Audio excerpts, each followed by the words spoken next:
I guess you're at Ugly Apple Cider. We're in Lanark Highlands, about half an hour west of Almont, an hour west of Ottawa.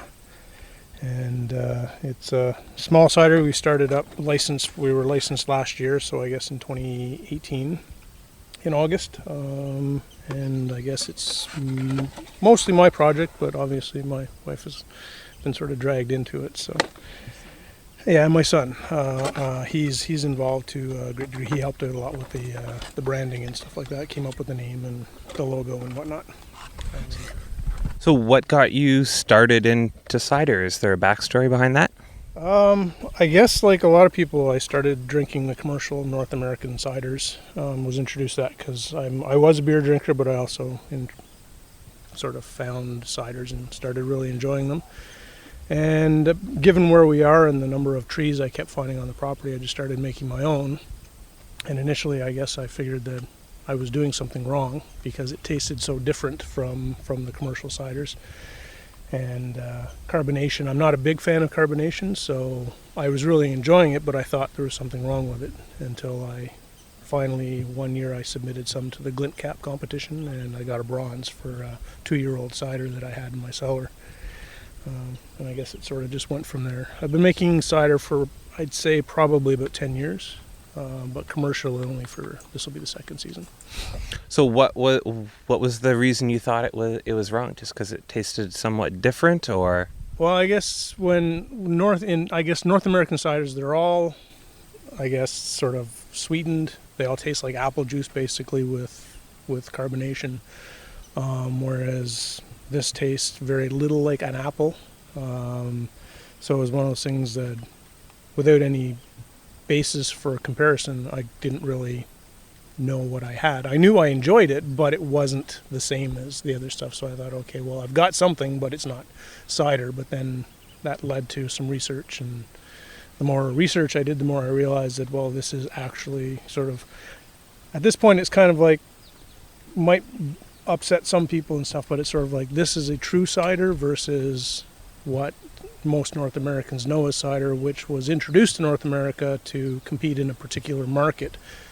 And so because it was based on apples, they called it cider, but really it's not really a cider true to form. So, and we don't have to talk about those major multinational corporations that call it cider too much. Has your viewpoint of cider changed now since you've gotten into making and maybe had a chance to try some of the other Ontario or other local ciders? I guess my opinion has changed considerably, especially in the past few years since I started finding more and more, and with the Glint Cap competition and the very specific categories that they have, is that I guess it's changed in that I'm not a fan of most North American ciders, including Ontario ciders. They're a good product in their own right, and they have sort of a market. But I feel that sort of the mark is being missed by, or an opportunity is being missed by Ontario producers by not producing something that's a little bit truer to tradition, I guess. I'm not a traditionalist, but it's sort of like they've fallen into the trap of trying to sort of produce what people already know. I found one website, I can't remember the name of the company, it was actually in the West Coast, and they actually stated on their website that they really appreciate the still ciders, the non-carbonated and dry ciders, but they didn't feel that the market would be receptive to it.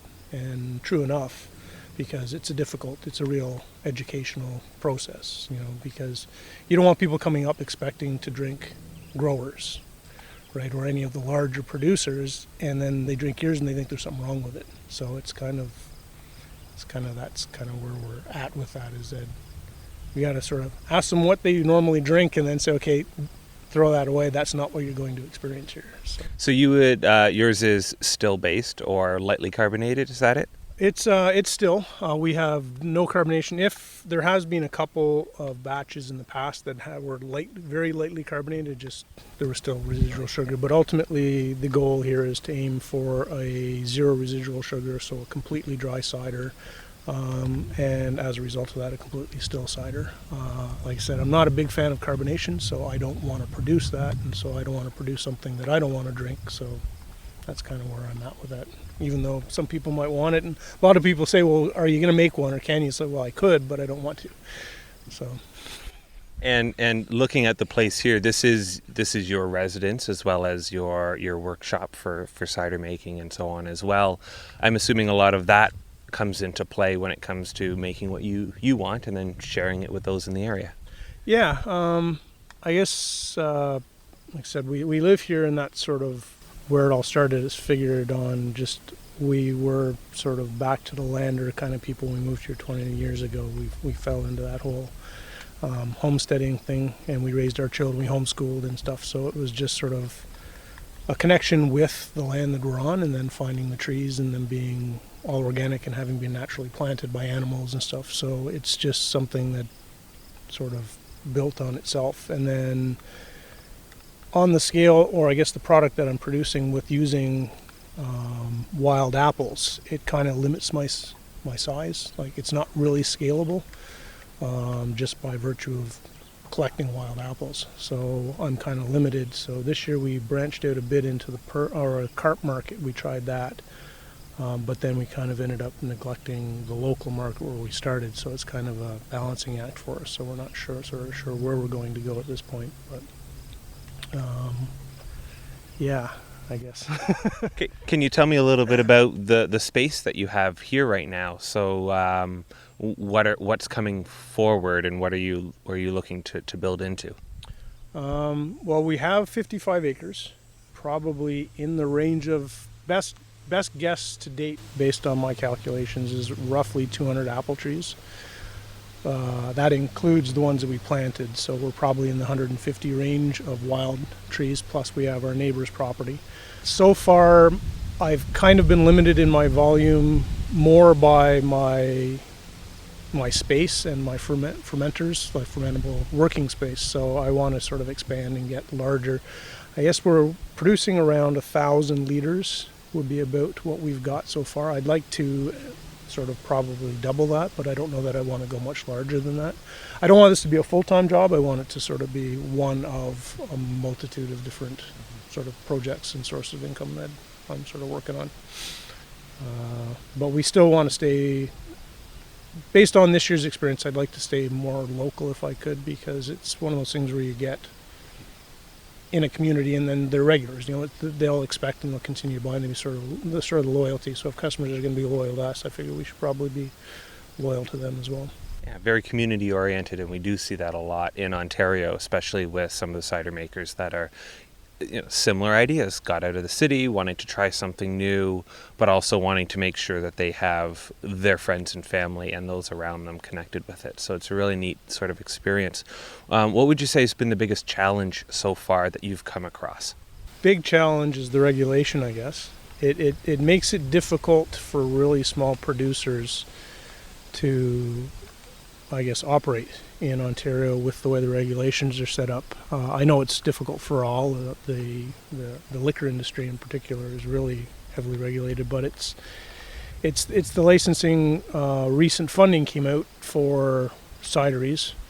However, because we don't have a direct to licensee license, we don't qualify for that. And I can't really sell direct to licensees because for me it's too early with the product.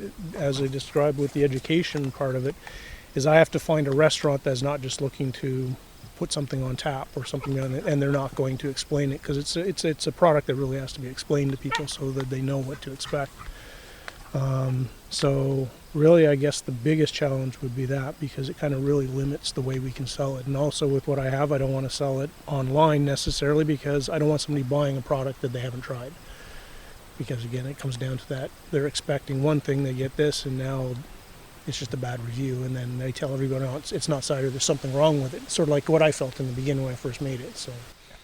And if you're somewhat remote in areas compared to others, and your product capacity is not overly large, then you're meeting the needs of the goals that you're looking for, and that's a really positive sort of way to be able to look at it. And again, a lot of people go that sort of direction, which is great. Before we finish up, why don't you tell us a little bit about the products that you have here in front of us and that are available if someone is to come visit? Right now, I guess we did sell much of our product before we stopped for the season. So right now, really what I have left is we have 3 versions of what we're calling the wild cider. Unique in their own right, but they're close enough that really if I was to sell them at the market, I could sell you a bottle of this, and if you came back next week, I could sell you this bottle, and in all likelihood, you wouldn't notice the difference. But I didn't want to blend them all into one, which is what was recommended, because for me, they all have their own character. And well, if I'm going to drink them, I'd like to be able to choose what I want to drink that particular time. So we have 3 versions of the wild cider. You'll be getting to try today an experiment we did, which was sort of a Normandy style. It's in the same method of the Normandy type ciders, but it is a different product. Just by virtue of not being produced in Normandy, it's very different, but also the process is a little different in that we don't just leave our apples laying in a pile on the ground. We actually have them in containers and such. We've only got a few bottles of that left, and my wife really likes it, so she's keeping those. And then we also have, this year, I made a cider using buckwheat honey. In the past, I used wildflower honey, and I got 2 years in a row, got bronze medals for that wine. We're calling it a wine, but I guess it's really a cider. Made it with the buckwheat honey, which very different product because it's actually tasting more like a mead than it is a cider because the buckwheat is so strong. You came a little late. I guess if you'd come originally when you were planning on coming before the things didn't work out, is we did have a Spanish style, and for my 2017 batch, I guess in 2018 competition, I got a silver medal for that, and it was one of only 4 non-Spanish producers to get above a bronze. So all 4 of us got a silver. All the golds were. So that was it was nice to get that because it gave credibility, I guess, to what I was producing. That's sort of where I realized, okay, I've definitely got something here. Fantastic. Looking forward. And if people want more information about you, where can they get some information? We have the website, uglyapple.ca, and it's got some information on that. And again, they can contact us through the website. There's no, as I mentioned, there's no sales on the website, but you can order the stuff. It's just that at that point we kind of do email money transfers, and then we'll deliver it to you rather than, or if you wanted to come out, you can come out and pick it up that way. So I guess that's pretty much. I guess we have a Facebook page as well. Yeah, Instagram as well. I'm not really into the social media part, so that's why I'm not having the answers for that. So Ugly Apple has a Facebook, Instagram, and a website. Excellent. Thank you so very much for the time, and pleasure to be able to come see the place. Well, thanks a lot for coming out.